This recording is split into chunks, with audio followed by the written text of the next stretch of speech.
5 Great Taino Secrets and Mysteries. For this video, we will provide a moderate explanation for each secret or mystery. Therefore, please demand for any other full video analysis if you feel you deserve a deeper, even more in-depth explanation. That being said, I hope you enjoy these Taino mysteries and secrets.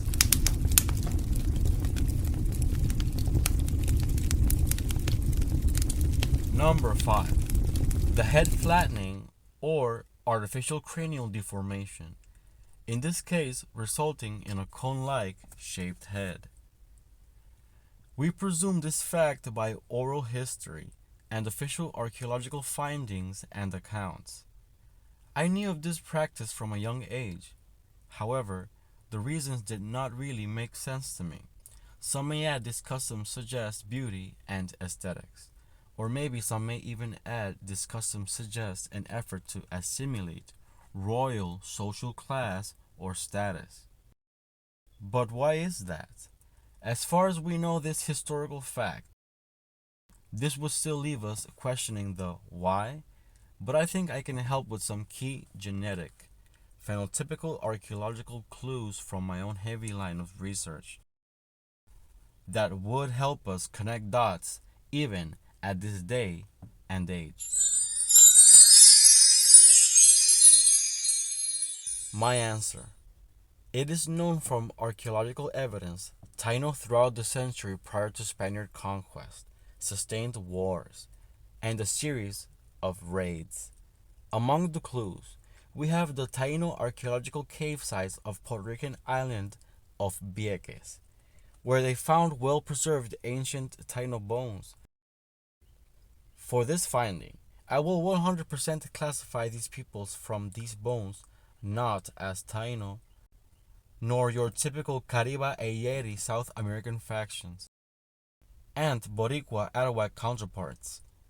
It's an obvious classification for the very simple reason these supposedly Taino bones are actually each 13 feet in height.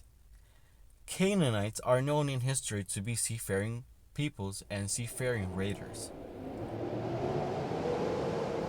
These would also take the women and force their victims to view them as kings, in some cases, even as gods. These wouldn't only arrive Caribbean nations with abnormal height, but these also possess naturally elongated craniums. For me, it is obvious the fear Taino may have impulsed this practice, so in any threatening situation, the Canaanites would spare the life of the Taino whom possessed an elongated head alike. This would cause Canaanites to presume that family was already impacted by a previous raid. The Taino may have had knowledge Canaanites were trying to preserve their lineage, as Canaanites very rarely produce fertile females and or daughters. This is one of the known eugenical reasons why Canaanites raid a village and take the women.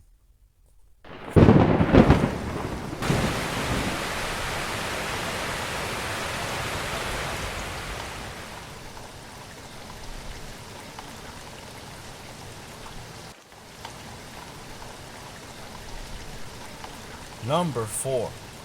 The short-styled hairdo. Our Puerto Rican Taino also practiced bowl-cut hairstyle all along the culture. There might have been the exception of a thin tail of hair left in the back of the head in some cases. This may indicate high level of organization and sophistication. However, what if there were an actual cultural reason Arawak may have practiced this hairstyle? Around the 1200s, cultures from South America such as the Guarani and Tupi, most centralized original locations, and others like the Andeans and other Amazonians experienced visitors from the age of exploration. Did Native Americans and Polynesians eventually intermarried at some point in time? And is the Oceanian and or Polynesian male inherited only genetic haplogroup and lineage still around the genome of said South natives and Caribbeans?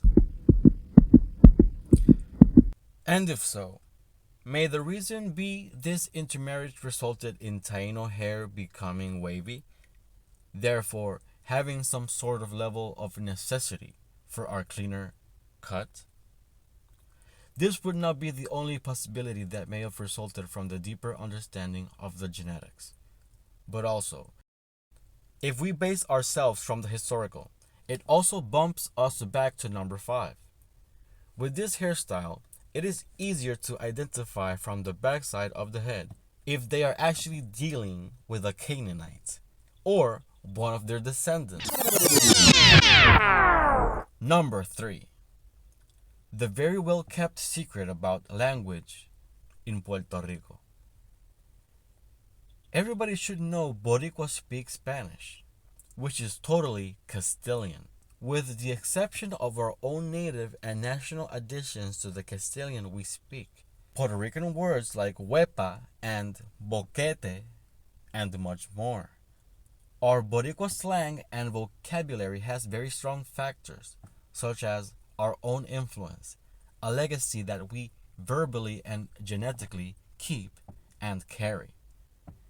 The truth is, Taino language has existed unofficially in Puerto Rico all along. The second level from this fact is that the language is also alive under our Puerto Rican-based Spanish. Almost every Puerto Rican can provide you with at least some of these words. Taino language or words are seen as very vulgar within our culture and highly likely to be intolerated. For instance, especially for vocation, words for mating in Castilian are preferred. In short, making Taino things taboo and imprinting it into the Puerto Rican culture is most likely a doing of the Spanish Empire tactics in acculturation. Number 2. The poorly understood political state Taino were found in. It's simple. Upon the arrival of the Spanish, Taino people of Puerto Rico were not entirely Taino anymore. Many parts in Puerto Rico were now beginning to fall under the control of native Caribas. These are also South American, just as the Taino are. Taino and Cariba come from different literal brother lineages that diverged upon conflicts they sustained. Eventually, their descendants would keep the warring tradition alive, which is founded in hatred. Taino come from Tupi, just like the Guajiro and Garifuña, and other Arawak. However, the Cariba lineage comes from his brother, Guarani. In conclusion, evidence of our Ayeri counterparts are seen within our blood, and are also seen within our Taino language of Puerto Rico, that upon analysis, it is clear many words have Ayeri etymology, and that in reality, another piece of evidence is Taino had around 5 words for many of their things and ideas, suggesting a clear influence of different cultures within the Puerto Rican Taino. Historians and other findings affirm that around 30 or 25 years prior to the Spanish conquest of Boriquén, the Cariba faction already ruled over much of the south of Puerto Rico. Some suggest Guainía itself was their camp as they progressed upland. The political state Boriquén was at that point in time sure was rougher than we could ever imagine or even thought. It seems the circumstances had a very high stake. And number 1. The Spanish found Taino in Boriquén wider than the peoples of Castilla. I've already made a video about this. If you want to hear it, link may be in the description down below. I will briefly add information onto that for your benefit. And it would be crazy if this were to be true. I will give you a few clues first. DNA may suggest the North Atlantic source, as it's possible these at some point just blended into the Puerto Rican population. Their DNA may be included within the Taino genome. Therefore, their DNA may be within the samples autosomal DNA companies count with to measure your level of indigenous ancestry. Their oral history is recorded, and their name is also still used among American countries. These were known as Shele or Chile people. In many Spanish-using cultures, we actually still use that word to describe somebody as among the whitest. We may say, bien chele, chelito, chelito, chelito, chelito. Would this DNA appear as Irish, Welsh, and or Scottish?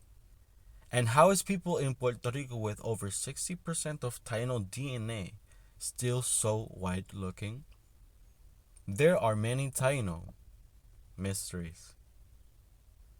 And there are also many Taino secrets.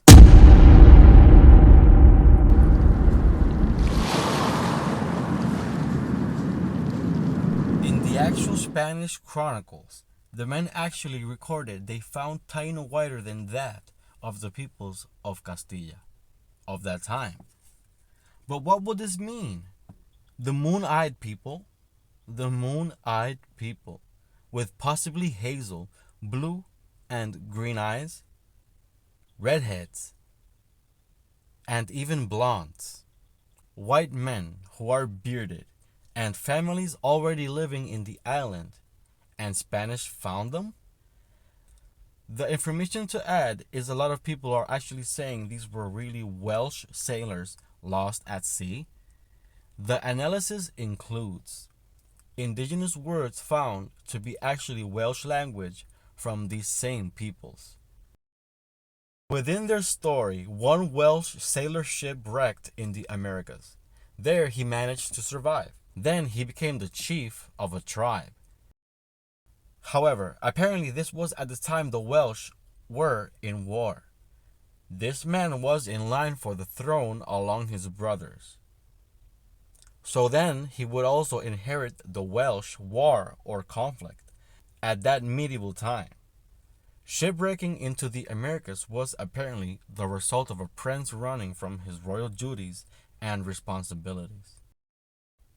For Puerto Rico and the Americas, whiter skin has also other different origins, as I've provided in the video essay I made that speaks onto this topic, such as Neo-Siberians, whom clearly hold Siberian lineages of the whiter skin types, Altai-Saiyan, and Northern Asiatic, Manchuria, etc.